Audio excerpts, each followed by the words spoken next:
I closed my eyes. Sleep came toward me the way the moon had come over the ridge, slowly, gradually, without any hurry at all. And the last thing I was aware of, before the dreaming took me, was the sound of my own breathing, slow and steady, keeping time with the wind and the water, and the long, quiet turning of the world. That was a long time ago, friends. More years than I care to count. But I still live in that same house, just up the road from town. The porch is different now. I had to replace the boards twice since then.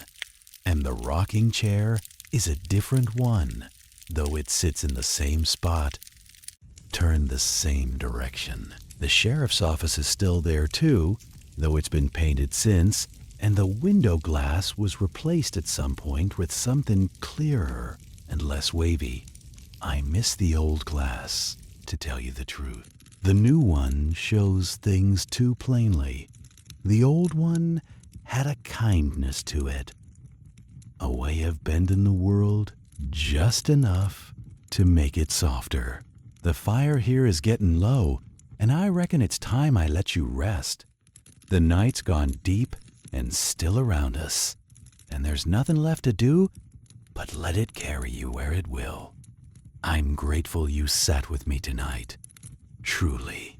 And if you'd like to come back and sit by this fire again sometime, you'll always find a place here. There's always room, and there's always a story, and the night is always long enough to hold it. Rest well, friends. The wind's gentle tonight. Let it take you easy. Evening, friends. The fire's burning low tonight. Come on closer if you like. There's room enough on this old log, and the warmth still reaches if you settle in just right. The coals have gone that deep copper color, the kind that don't flicker much, but hold their heat for hours, patient and steady. I always enjoy hearing where folks are listening from. If you'd like, leave a little word down below and tell me which part of the world you're resting in tonight. And if these quiet western evenings help you drift off easy, you're always welcome to subscribe and come sit by the fire again whenever you need to. Now then, I was sitting here watching the last of the mesquite wood settle into itself, and it put me in mind of something. A particular autumn night, a long time back, when I was still wearing the deputy's badge here in Cottonwood Creek. Must have been the fall of 1889, late October, or maybe the first few days of November. I can't rightly say which, because the days had begun to blend together the way they always did. Once the heat broke and the cooler air came down from the northern ridges, what I do remember, clear as anything I've ever held in my mind, is the light in the sheriff's office window. That small amber square of glow spilling out onto the packed dirt of Main Street. And I remember it because that was the night I sat alone in that office for the last time that season, closing up the ledger, putting things to rest before winter settled in proper. The sheriff's office in Cottonwood Creek wasn't much to look at, even in its best years. A single room built from rough-cut pine that had silvered over with age and weather. The door hung on iron hinges that Sheriff Pardee had forged himself back when the town was just a scattering of tents and a shared well. There was a desk, thick, heavy, made from a kind of dark oak that somebody had hauled all the way from Missouri, or so the story went. 2 chairs, one behind the desk and one in front of it, both worn smooth in the seat from years of men sitting in them to discuss small matters and large. A gun rack on the wall, though by that autumn it held only 2 rifles, and a shotgun with a cracked stock that nobody had gotten around to fixin'. And 3 lanterns, one on the desk, one by the door, and one hanging from a hook near the single window that faced the street. That window. I think about it sometimes, even now. It wasn't large, maybe 2 feet across, 1.5 feet tall, and the glass had a faint ripple to it, the way old glass does, so that anything you saw through it was slightly bent, slightly softened. On warm nights, you'd prop it open with a stick of kindlin and let the evening air come through. But by late October, the nights had turned cold enough that we kept it shut, and the lantern on the hook beside it would throw its glow outward through that wavy glass onto the boardwalk and the first few feet of the dirt street beyond. From outside, if you were walking past, it looked like the office was holding a small piece of sunset long after the real one had gone. I'd come in that evening around 5 o'clock, though the sun was already well below the mesa to the west. The days were getting shorter in that way that always caught me off guard, no matter how many autumns I'd lived through. You'd think a man would get used to it. The light leaving earlier each day, the shadows stretching longer across the flats, but there was always a week or two in late October when the change seemed to happen all at once, like somebody had trimmed the wick on the whole sky. One day you'd have light till 6:30, and the next, or so it seemed, the dark was coming on by 4:45, thick and blue and final. The office smelled the way it always did in autumn. Dry wood and old paper, a trace of gun oil from the rack, the faint char of lantern soot that had built up on the ceiling beams over the years.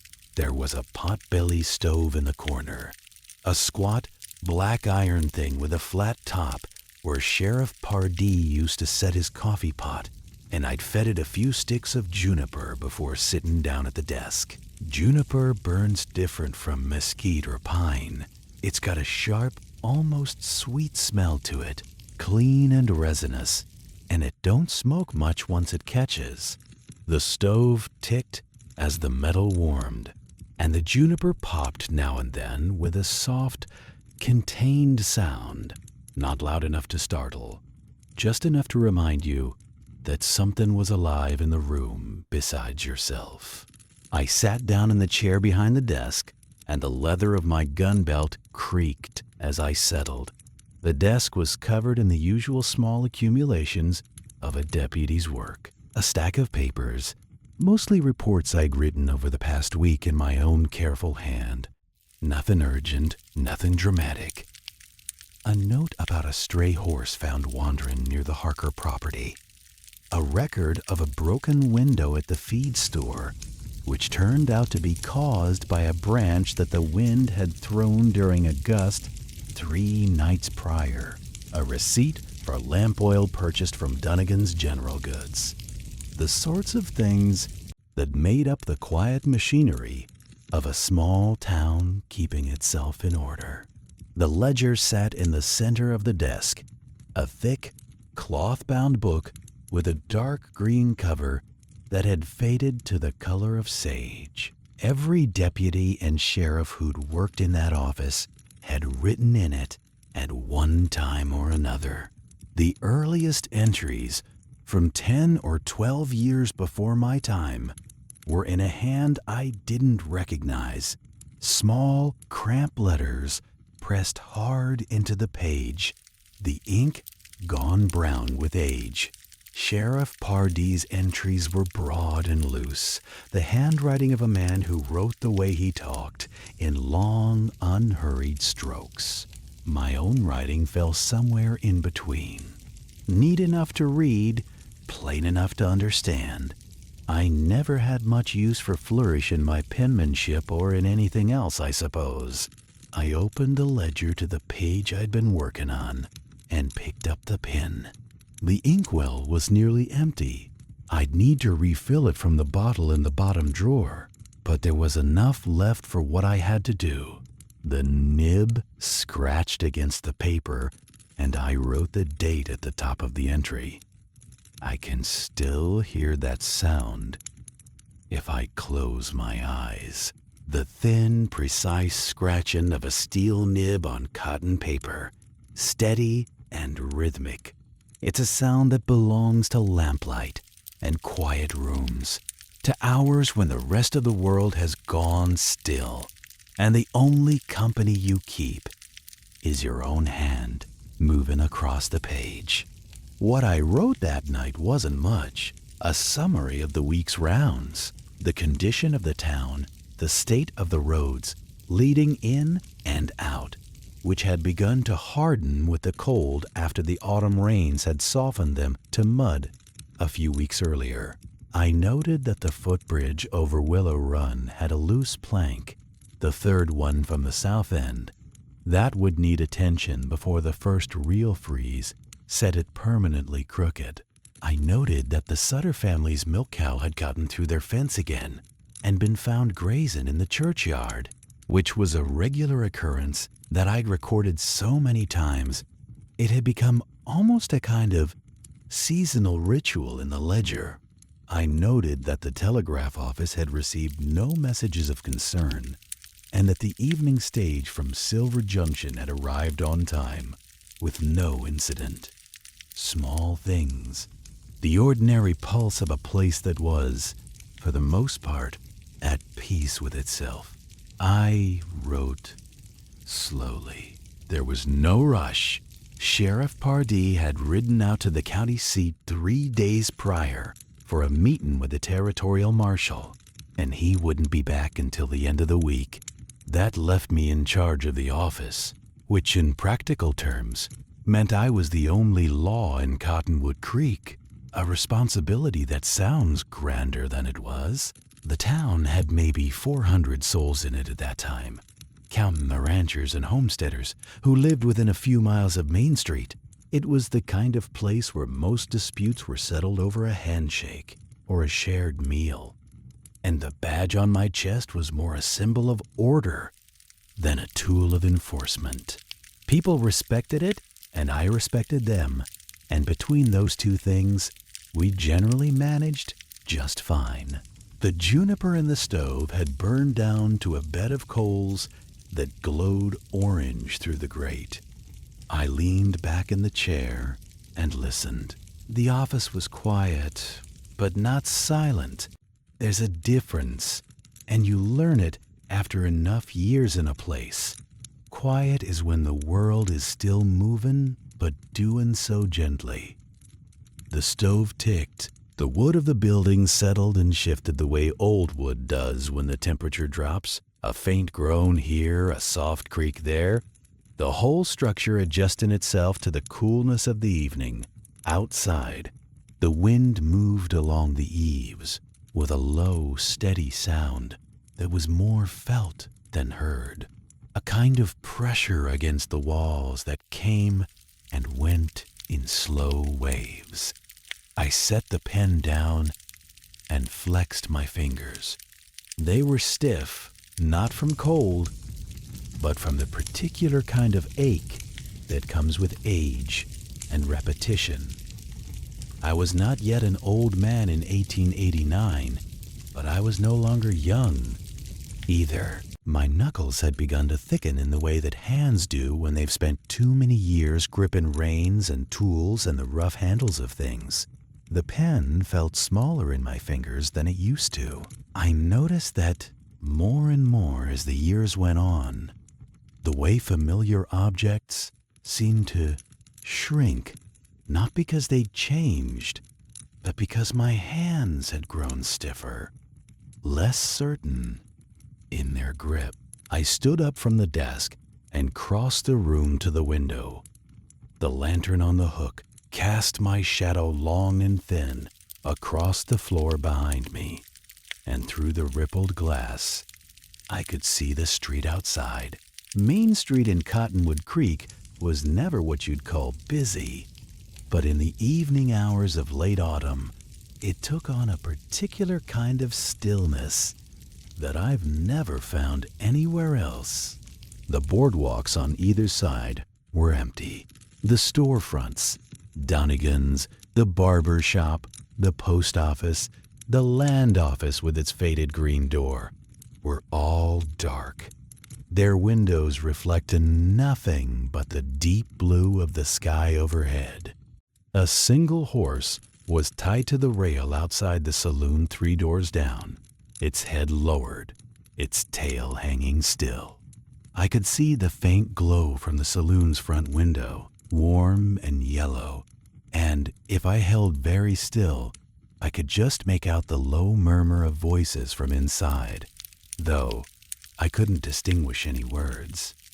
Just the sound of men talking the way men talk at the end of a long day, slow and without urgency, their voices rising and falling like water over smooth stones. The sky above the rooftops was the color of deep ink, not quite black, but that rich, saturated blue that comes in the last minutes before true night sets in. The first stars had appeared, just a handful scattered across the eastern sky like sparks thrown from a distant fire. The moon had not yet risen, but there was a faint brightening along the ridgeline to the east that told me it was on its way. In another hour, it would clear the mesa and flood the valley with that pale silver light that made everything look like it had been carved from soap. I stood there at the window for a while, just looking, not watching for anything in particular, not keeping guard, just looking. At the empty street, the dark storefronts, the single patient horse, the deepening sky. There's a kind of peace in that, in standing at a window at the end of the day and seeing that everything is where it ought to be, that nobody needs anything from you in this moment, that the town is settling in the way a body settles into a good chair with a long exhale and a release of weight. After a time, I turned back to the desk. The stack of papers needed to be put away, filed in the wooden box that sat on the shelf behind the desk, organized by date, which was the system Sheriff Pardee had established years before, and which I had no reason or desire to change. I gathered them up, squared the edges by tapping them against the desktop, and carried them to the shelf. The box was nearly full. We'd need a new one before the year was out, and I made a mental note to ask Emmett Pruitt at the sawmill if he could fashion one from the same pine he'd used for the last. Filing papers is not the sort of work that quickens the blood, but there's a satisfaction in it if you're the kind of person who finds comfort in order. Each page in its place, each record where it can be found again if needed.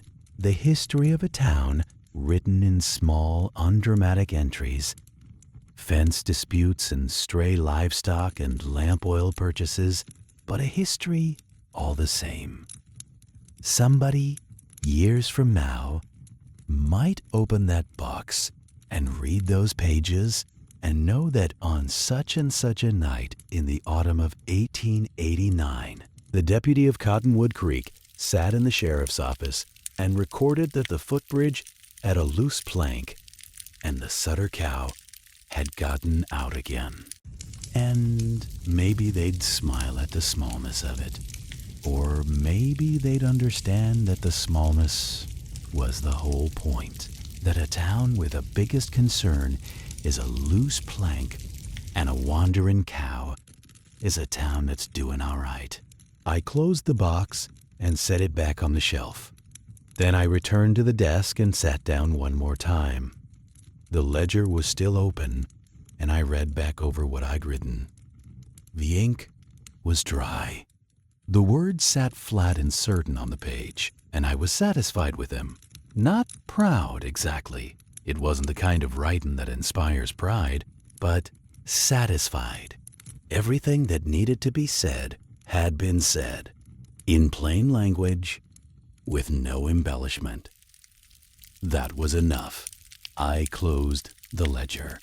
The cover made a soft sound as it settled, the cloth binding compressing slightly under its own weight. I rested my hand on top of it for a moment, feeling the texture of the fabric, the slight ridge of the spine beneath my palm. The book was warm from sitting under the lantern, and there was something almost alive about it, the way warm things feel in your hands when the room around you is cool. Then I turned my attention to the lanterns. There were 3, as I mentioned, and the routine of closing up the office always ended with them. The one by the door went first. I lifted the glass chimney, and the flame inside bent sideways in the small draft of my movement, then steadied.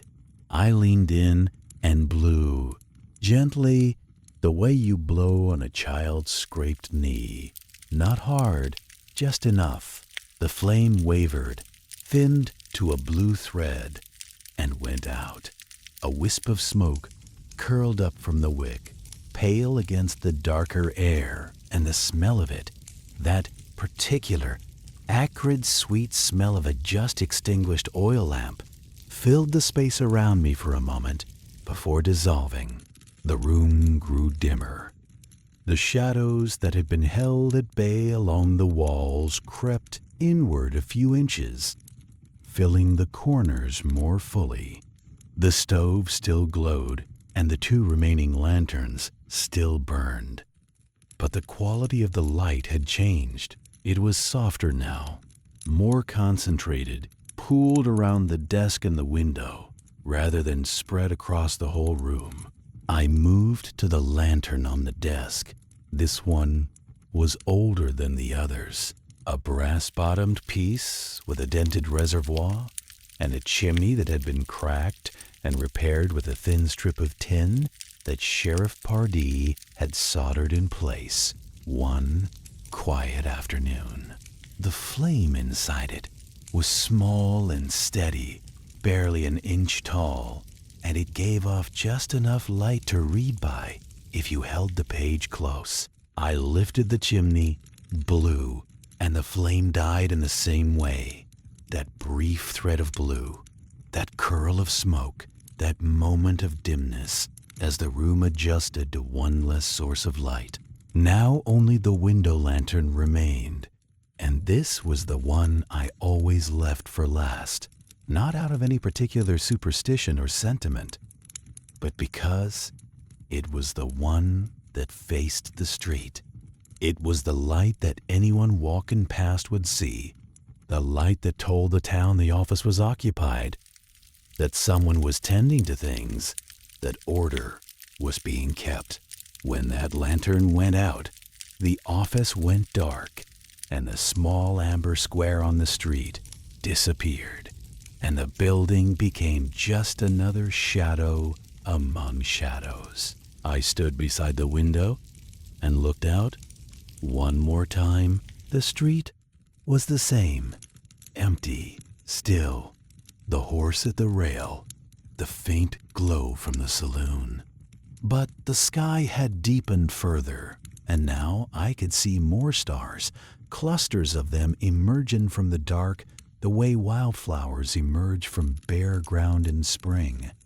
Slow, and then all at once, the brightening along the eastern ridge had grown, and I could tell the moon was close to rising.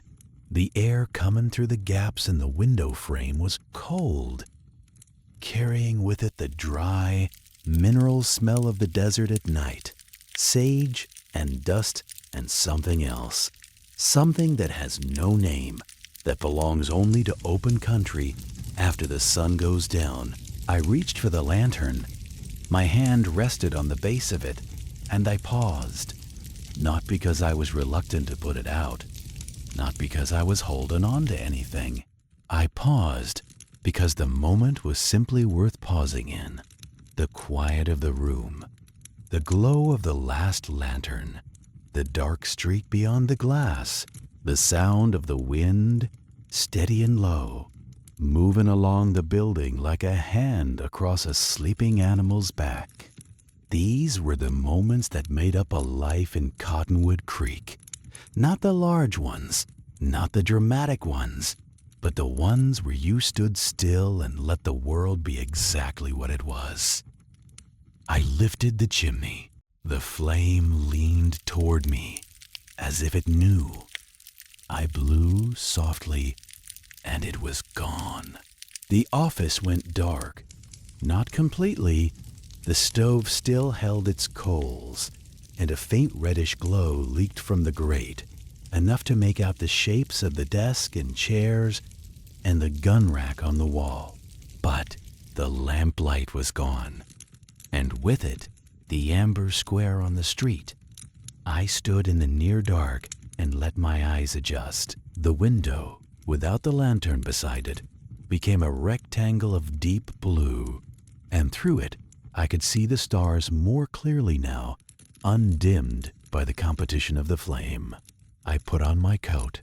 It was a heavy canvas duster, lined with wool that had been patched twice at the elbows, and it smelled of horse and wood smoke, and the particular musk of a garment that has lived through more seasons than it was probably made for.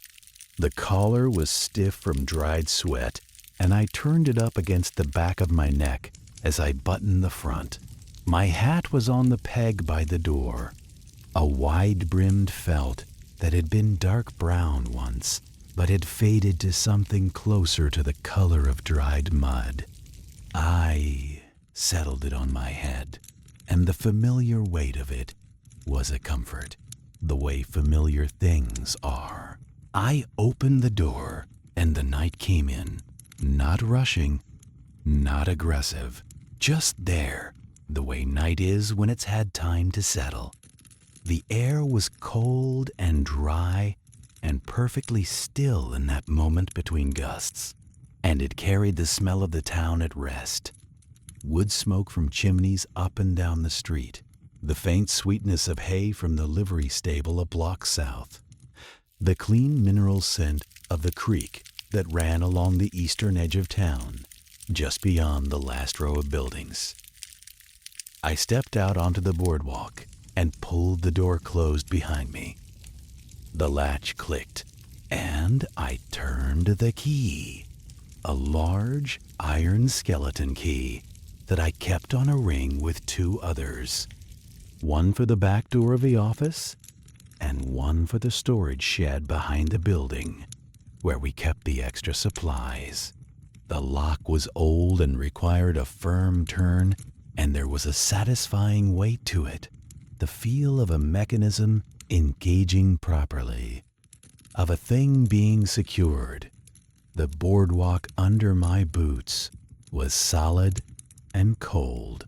The planks had been laid years ago, and they'd weathered to a pale gray that was almost white in daylight, but looked dark and featureless at night. My footsteps were the only sound on the street, a slow, measured rhythm of boot heels on wood that echoed faintly off the storefronts on either side. I wasn't in a hurry. I was never in a hurry on these evening walks. The whole purpose of them was the opposite of hurry. It was to move through the town slowly, to see it and hear it and feel it in the state it settled into when most of its people had gone inside for the night. I walked east along the boardwalk, past the darkened front of Dunnigan's General Goods. The display window had a new arrangement. Mrs. Dunnigan changed it every few weeks, and even in the dark I could make out the shapes of a few bolts of cloth, a stack of canned goods, and what looked like a pair of work boots, arranged on a wooden crate. The door was latched. I checked it by habit, not because I expected it to be otherwise, but because checking was part of the walk, and the walk was part of the night, and the night was part of the job. My hand closed around the door handle, gave it a gentle pull, felt the resistance of the lock, and let go. Secure. Next was the barber shop. Ira Wentz kept his place neat as a church. Swept floor, oiled chairs, the mirror behind the counter wiped clean every evening before he locked up. Through the window, I could see the faint shape of the barber chair, a solid, cast-iron thing with a leather seat that Ira had ordered from a catalog back in '85 and was prouder of than most men are of their children. The door was latched. I checked. Secure. The post office, the land office with its green door, the paint chipping at the bottom edge where rain had splashed up from the boardwalk over the years, the assay office, which had been closed since August when Hiram Keene had moved to Prescott to be closer to his daughter. Each door I checked, each handle I tried, each latch I confirmed. The routine of it was like a kind of prayer, if you'll forgive the comparison. A series of small, deliberate gestures performed in order, each one affirming that the world was as it should be. I reached the end of the boardwalk on the east side of the street and stepped down onto the packed dirt.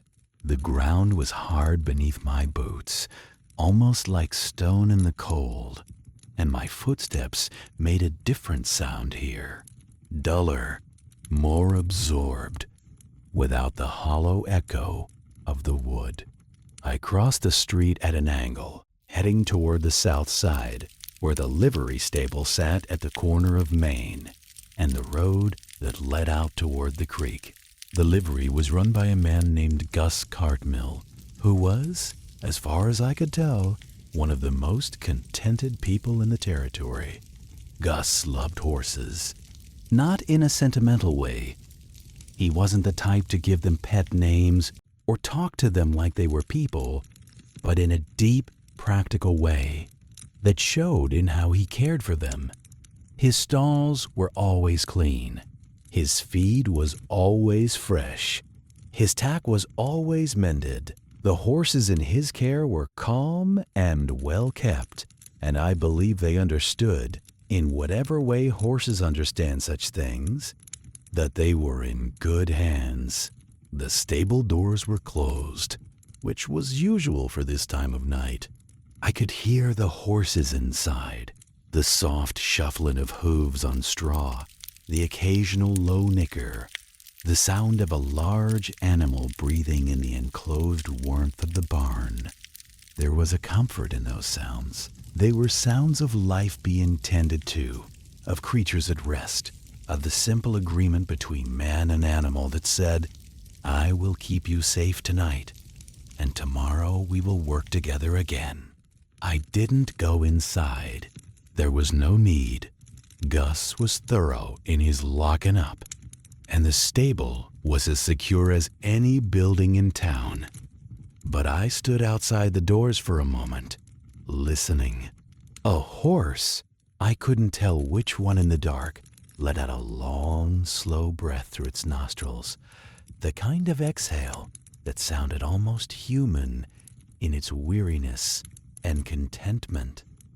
I smiled, though there was no one to see it. Then I moved on.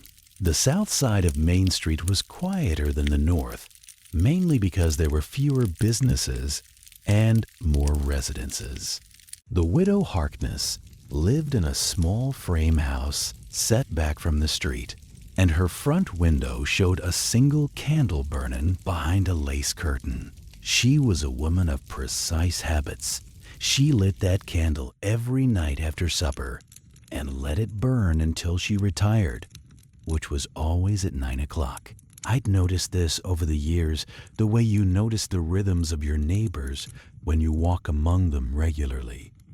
It wasn't surveillance. It was familiarity. Knowing that the widow Harkness's candle was lit at this hour meant that the evening was proceeding as it should. It was a small confirmation, one of many, that the world was in order. Beyond the Harkness house, the street gave way to open ground, a stretch of hard-packed dirt and sparse grass that sloped gently down toward the creek. I could hear the water from here, a low, constant murmur that was more vibration than sound.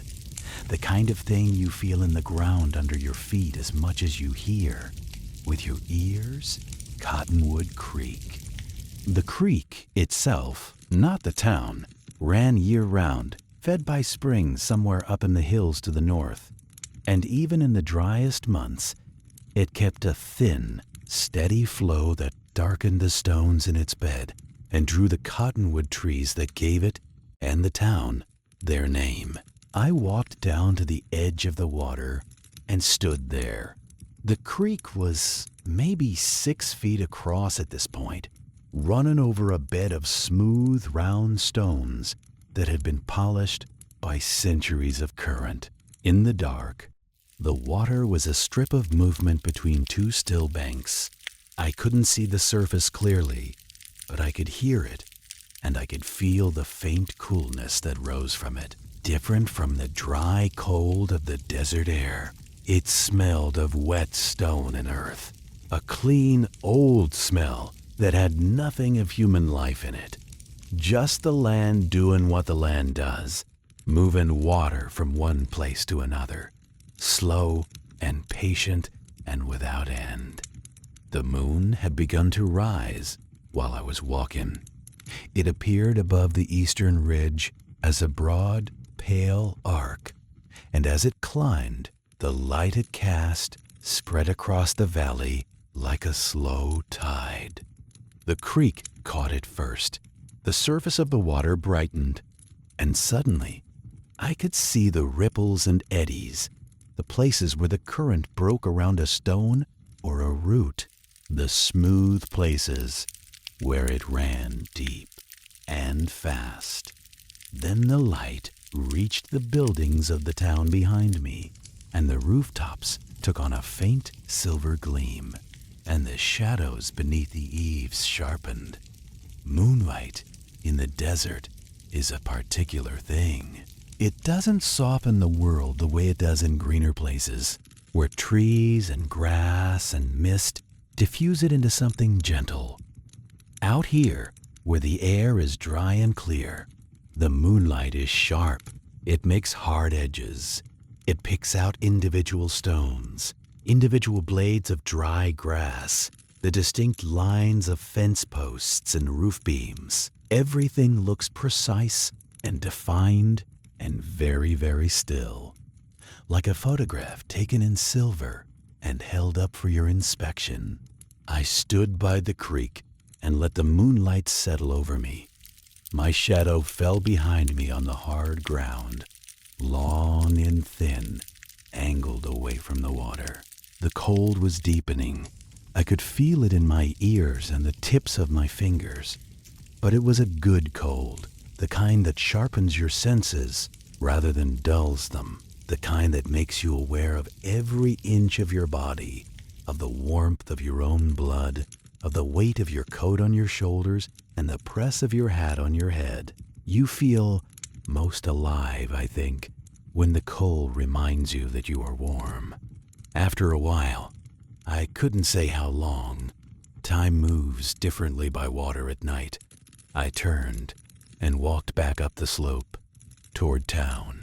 The street was the same, empty, quiet, silver in the moonlight. The Widow Harkness's candle still burned. The horse at the saloon rail had shifted its weight from one hind leg to the other, but otherwise hadn't moved. The murmur of voices from inside the saloon had grown softer, as though the men in there were running out of things to say, or perhaps just running out of the energy to say them. I walked west along the south side of the street, past the small houses and the empty lots where next year's buildings would go, past the old well that hadn't been used since the town put in the hand pump at the corner of Main and Sage, past the back of the church where the bell tower stood dark against the stars.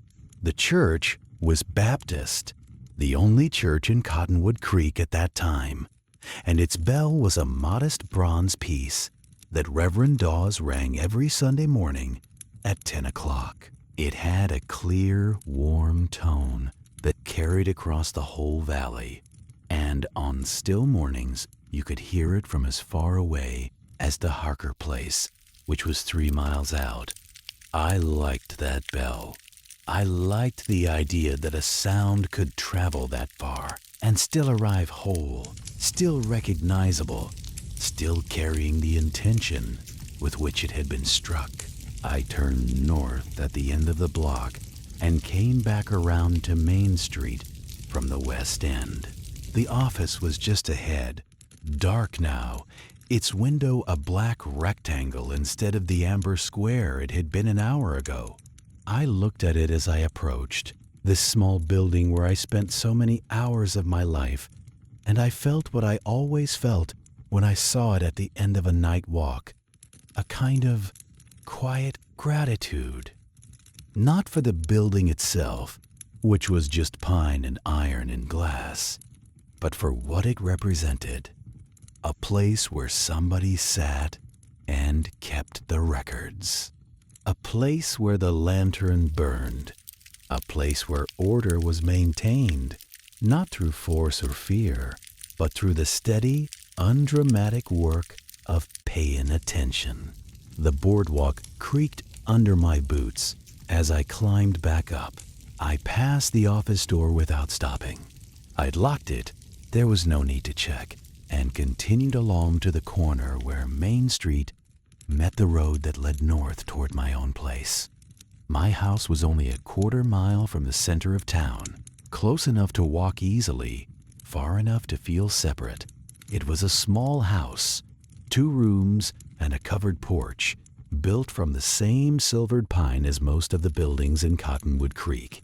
It wasn't much, but it was mine, and it was home, and that was enough.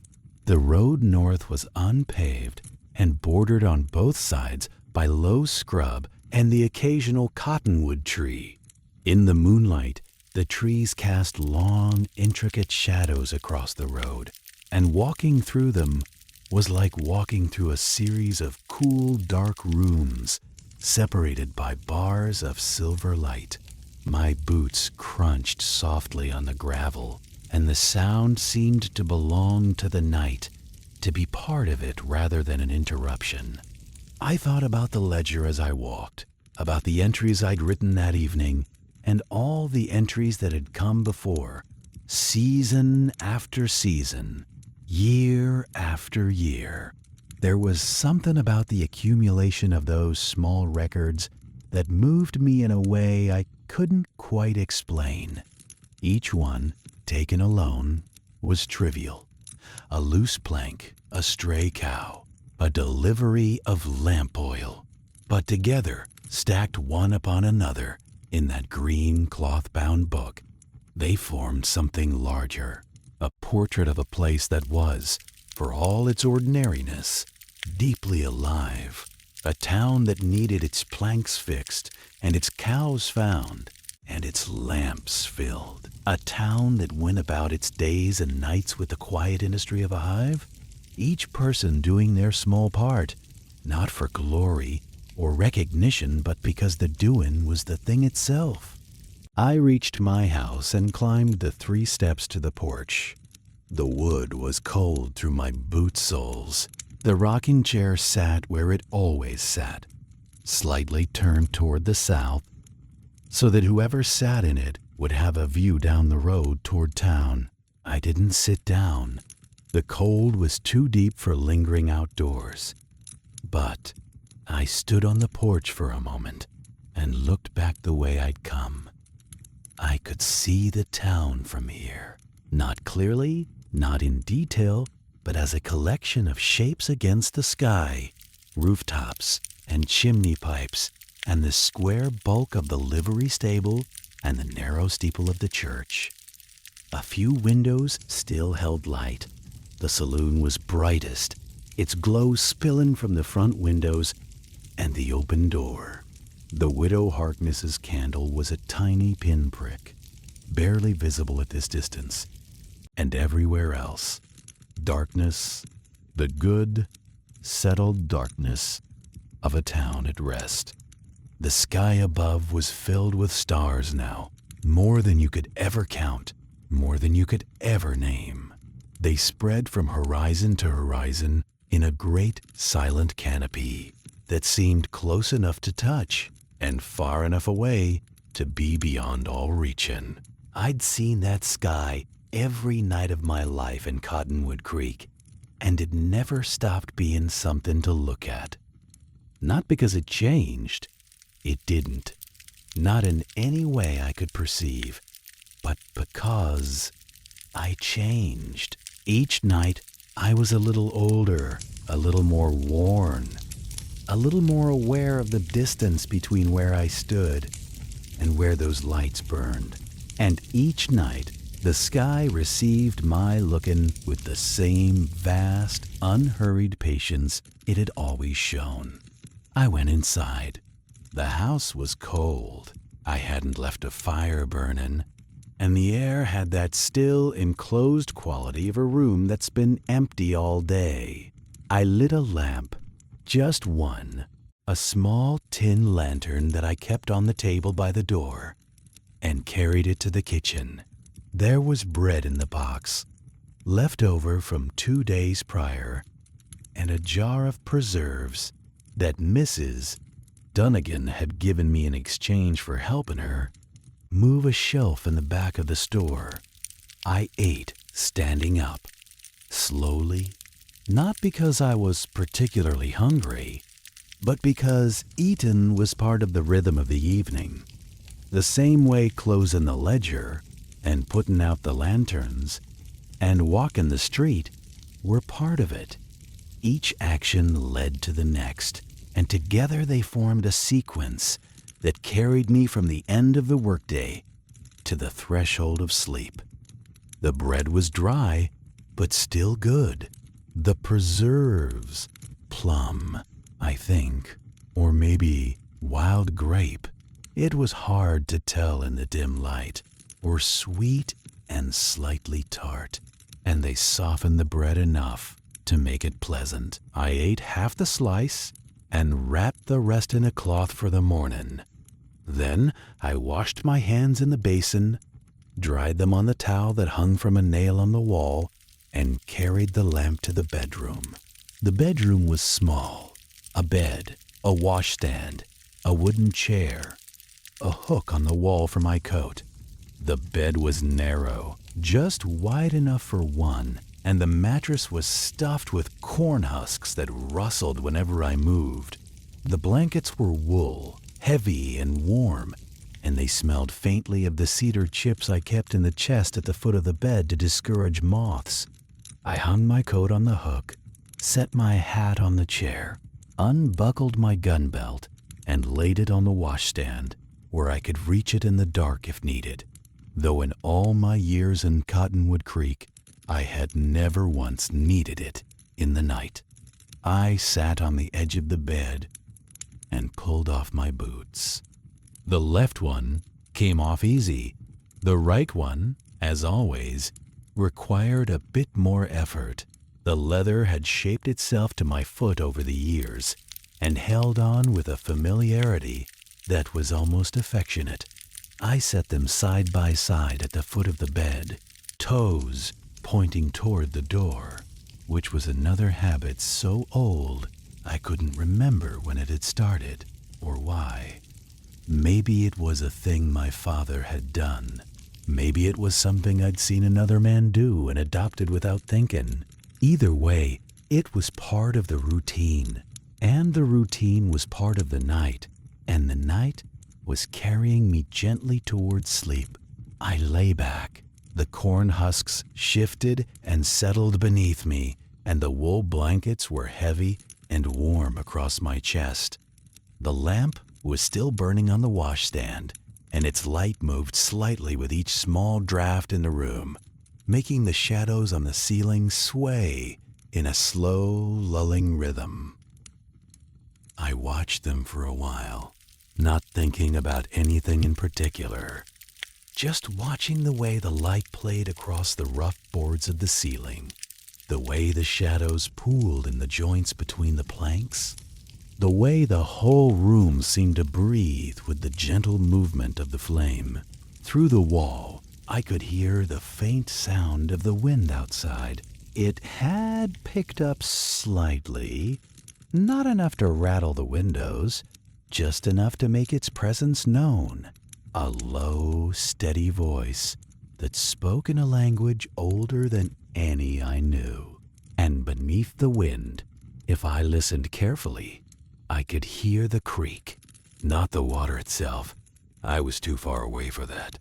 But the idea of the water, the way the air carried the memory of its sound across the flats and delivered it to my window as a kind of rumor, a suggestion of movement in a still world. I thought about the office, about the dark window and the cold stove and the ledger sitting closed on the desk. Tomorrow I'd go back. I'd open the ledger and pick up the pen and write another entry. Another day, another round, another set of small observations about the state of the town and the condition of its roads and the wandering habits of the Sutter cow. And the day after that, I'd do the same. And the day after that. And someday, when I was done, not tonight, not tomorrow, but someday, somebody else would sit in that chair and pick up that pen and continue the record.